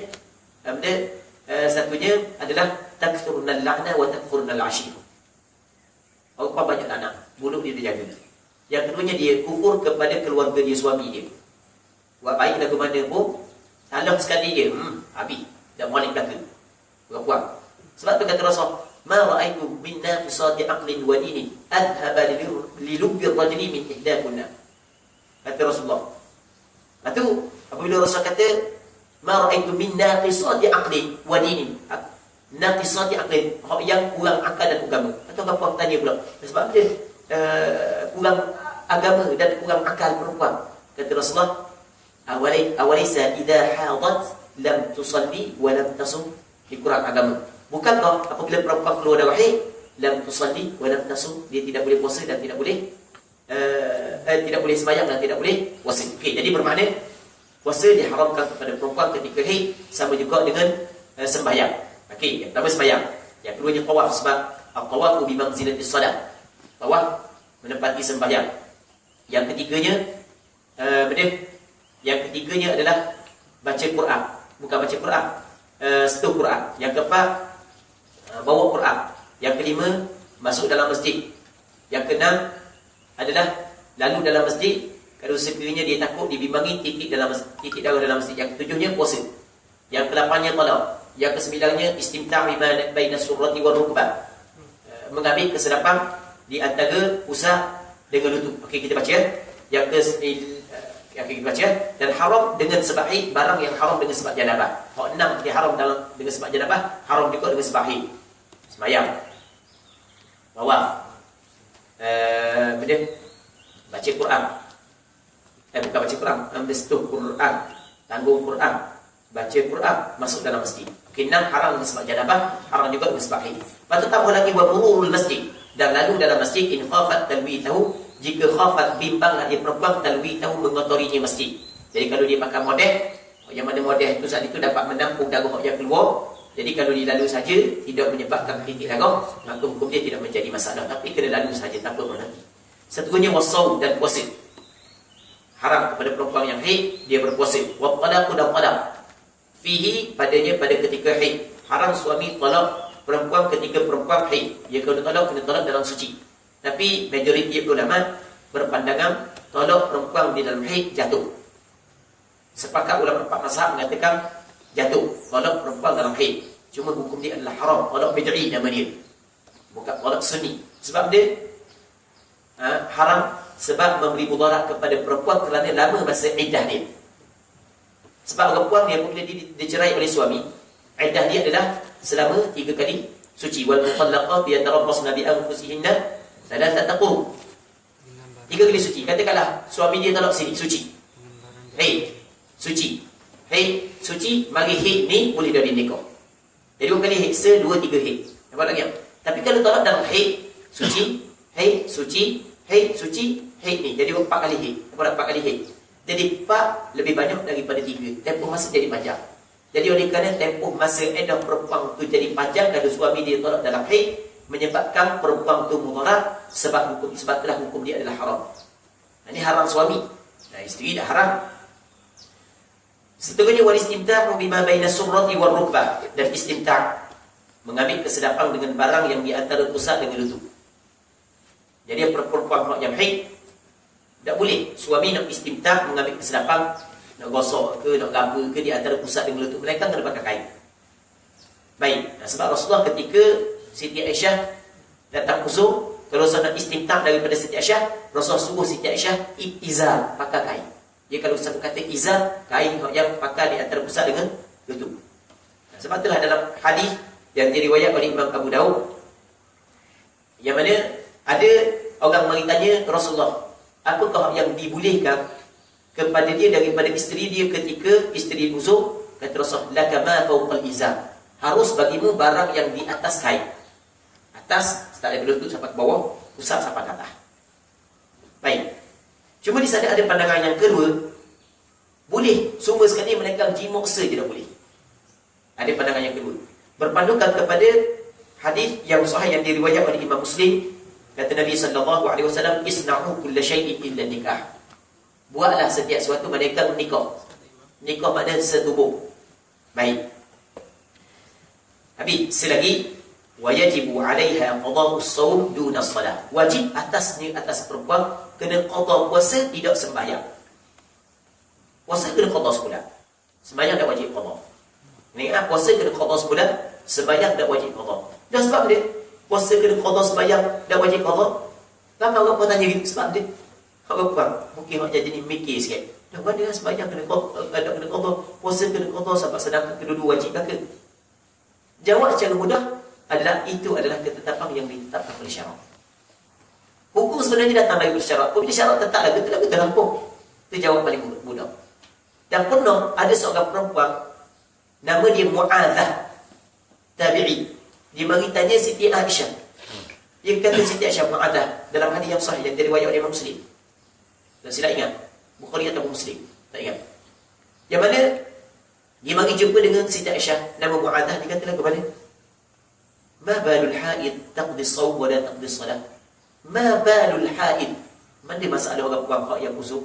Taqdi as-sawm, dia kena qada balik puasa, wa la taqdi as-salah, dan tidak perlu qada sembahyang. Siti Aisyah kata, ahawuriyatun anti? Adakah kamu ni daripada puak Haruriyah? Daripada puak perkampungan Haruriyah? Dia Haruriyah ni adalah satu perkampungan, yang mana perkampungan itu adalah perkampungan puak Khawarij. Jadi seorang kata, Siti Aisyah tanya, mu ni puak Khawarij daripada kampung Haruriyah ke? Sebabnya puak Khawarij ni adalah golongan yang kuat sembahyang. Dia kuat beribadat. Puak Khawarij, dia kuat beribadat. Tapi akidah dia rosak. Yang pertama sekali, dia saat itu menyampaikan ataupun mengkufurkan. Dia puak Khawarij adalah golongan yang mudah mengkufurkan orang Islam. Mari, dia mengkufurkan hanya dengan dosa yang dilakukan oleh seseorang. Semata-mata dosa orang kufur. Atau buat Khawarij. Sehingga kan Khawarij dulu, bukan Khawarij moden. Sekarang ni, Khawarij dulu Sehingga kan Sayyidina Ali dihukumkan kufur. Dan ini jelas, inil hukmu illa lillah. Tidak ada hukum melainkan Allah Subhanahu wa taala. Tiba-tiba Sayyidina Ali melantikkan hakam untuk kan dengan Muawiyah kan. Akhirnya orang jatuh Sayyidina Ali kan, Sayyidina Ali terima. Dia kata Sayyidina Ali memberi hukum kepada manusia. Sedangkan Tuhan kata dalam Quran, inil hukmu illa lillah.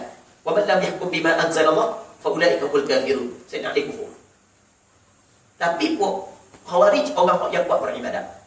Sebab itulah ketika dia bertanya hal tersebut, Siti Aisyah kata lagu mana? Aharuriyatun anti. Adakah menipu Haruriyah? Okey, kita kena ambil dua masalah ni. Kadang-kadang orang silap faham. Apabila sebut kata puak Khawarij kuat ibadat, dia kata salah kuat ibadat. Sudah. Dia salah puak Khawarij bukan pada kuat ibadat, tapi pada i'tiqad. Kuat ibadat tidak salah. Tuhan kata fadhkurullaha dzikra katsira. Rasulullah sallallahu alaihi wasallam yadhkurullaha fi kulli ahyani. Ingat pada Allah SWT pada setiap detik. Bukan salah buat ibadat, tapi salah pada i'tiqad. Pegang tu.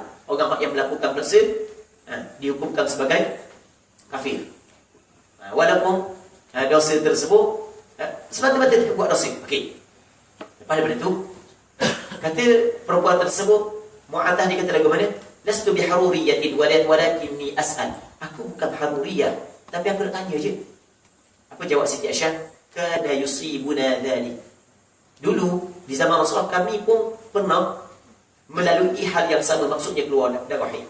Tapi fakunna nu'maru biqada'is shaum wa la nu'maru biqada'is salat. Tapi Rasulullah suruh kami qada puasa, tapi Rasulullah tidak suruh kami qada sembahyang. Jadi, hak yang membezakan wajib qada puasa dan yang membezakan wajib qada sembahyang tidak wajib qada sembahyang adalah ketetapan yang ditetapkan oleh syarak. Okey, itu jelas. Macam mana hikmat dia adalah hikmat dia kerana sembahyang banyak, puasa dah banyak. Puasa 30 hari setahun. Orang puan bukan hisap 30 hari sekuat dia. Habis kuat 15 hari. Dan 15 hari nak banding dengan 360 hari kan. Fikir je kan 15 hari. Ni sebuah kan. Sembahyang setiap hari perempuan kena sembahyang 5 waktu. Dan kalau 15 hari 5 kali 15 berapa? 400 tengok. Betul? Dapat 75. Wah, ni jadi 400 tengok marah puan.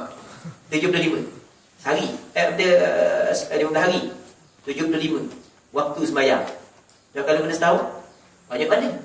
10 bulan 750 hari. Banyak. 750 sembahyang. Banyaknya. Okey, oleh kerana banyak sangat sembahyang, maka dapat takhfif daripada syarak, tak perlu qada balik sembahyang. Bukan qada pun dah syamil. Sehingga tak ada sebahagian daripada ulama menghukum haram. Baik. Puasa tak banyak. Kau tak banyak pun. Ni bulan ni. Bulan Sya'ban ni. Gaduh baru nak qada. Ramai orang puang lagu tu. Baru nak qada gaduh baik. Sudahlah nak habis dah, nak qada lagi ni. Ada orang bagi 7 hari. Tak nak qada. Ya, kalau main 750 hari tak tahu lah. Kena buat senarai. Masa mati kena buat list dengan masa mati banyak mana. Berapa ribu sembahyang tak sembahyang. Kalau kena qada sebulan kau. Habis. Okey, wal mustahadatu taghsilu farjaha thumma tahshu. Allah Subhanahu wa ta'ala a'la wa ala, wa sallallahu wa sallim wa barik ala sayyidina Muhammad wa ala